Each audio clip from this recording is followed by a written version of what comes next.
بسم الله الرحمن الرحيم إن الحمد لله والصلاة والسلام على رسول الله أما بعد السلام عليكم ورحمة الله وبركاته. Respected brothers and sisters, yesterday we started a new chapter titled Obligation of Rulers to Show Kindness to Their Subjects. Today inshallah we shall do the first hadith under this chapter. Today's hadith is on the authority of Abdullah ibn Umar radiyallahu anhuma. This hadith is in Sahih Bukhari, Sahih Muslim. Abdullah ibn Umar radiyallahu anhuma narrates that I heard the Messenger of Allah sallallahu alayhi wasallam saying, كلكم راع وكلكم مسؤول عن رعيته. All of you are shepherds and all of you will be questioned in regards to their herd, in regards to their flock.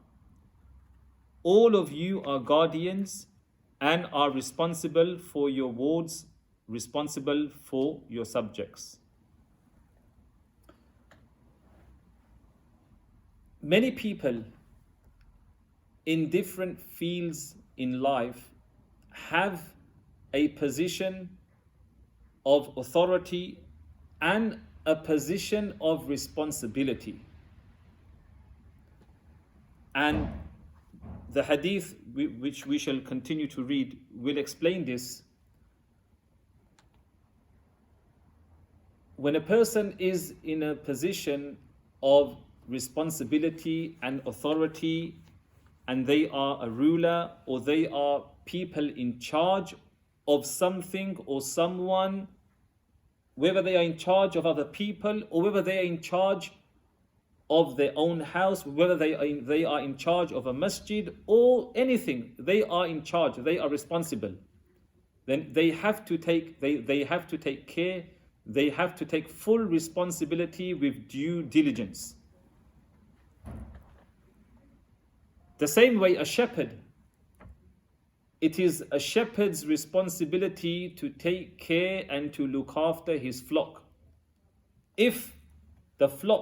If members of the flock roam around here or there, it is his duty that he chases them and he brings all of them back together.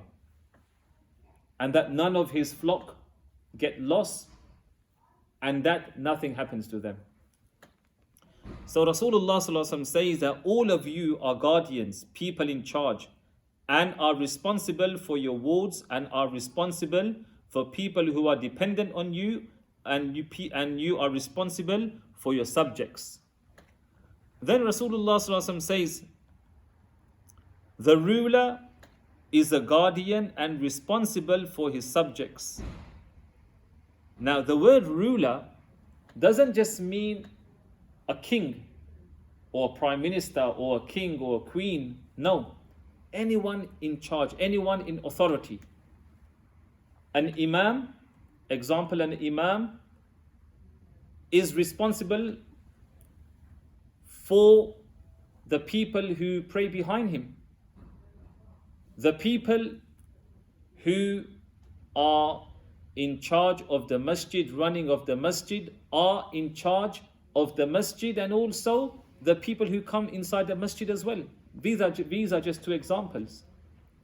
Another example Rasulullah himself gives inside this hadith, where he says, the man is a guardian and responsible for his family. He is responsible, the man of the house, the husband, the man is responsible for running the house. He is responsible for taking care of the needs of his family and also keeping an eye on them. What is his wife doing? What are his children doing? It doesn't just mean that his responsibility is only limited to providing them with a roof over their head and providing them food and clothing. No, it goes beyond that. How is their mannerism? Are they being educated or not? How is their Islamic upbringing? All of these things, the man, the husband is responsible. It is his duty. Along with working, these are his other responsibilities as well. Then Rasulullah sallallahu alaihi wasallam further highlights this hadith where he says, the woman is a guardian in charge and is responsible for her husband's house and his offspring. Many a times, the husband goes in the morning, comes back in the evening. Who is now responsible for the house? It is the wife.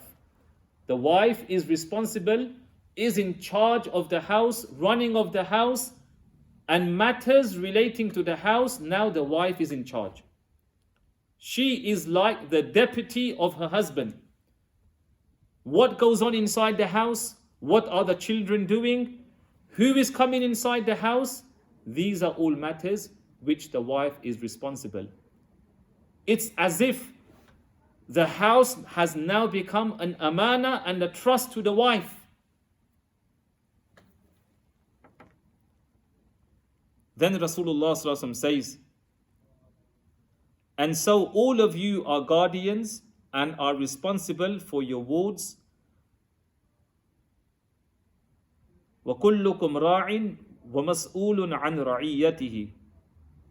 And in between this, Rasulullah sallallahu alaihi wasallam says, وَالْخَادِمُ رَاعٍ فِي مَالِ سَيِّدِهِ وَمَسْئُولٌ عَنْ رَعِيَّتِهِ. Khadim here means a worker, someone who works for someone. For example, the king has people who work for him. So sometimes if a king or a ruler and has workers who work for him, and he entrusts some goods to his workers, then that becomes an amana as well for the workers. They will be responsible for whatever the king or the ruler entrusts them with. كُلُّكُمْ رَاعٍ وَكُلُّكُمْ مَسْئُولٌ عَنْ رَعِيَّتِهِ. All of you are guardians and all of you will be questioned in regards to your subjects, in regards to whatever responsibility you are given with. May Allah subhanahu wa ta'ala help us to fulfill all of our responsibilities, whatever it may be, and whatever trust and amana is laid upon our shoulders. May Allah subhanahu wa ta'ala help us to fulfill, to look after those trusts and to fulfill these responsibilities, because like Rasulullah says, وَكُلُّكُمْ مَسْئُولٌ.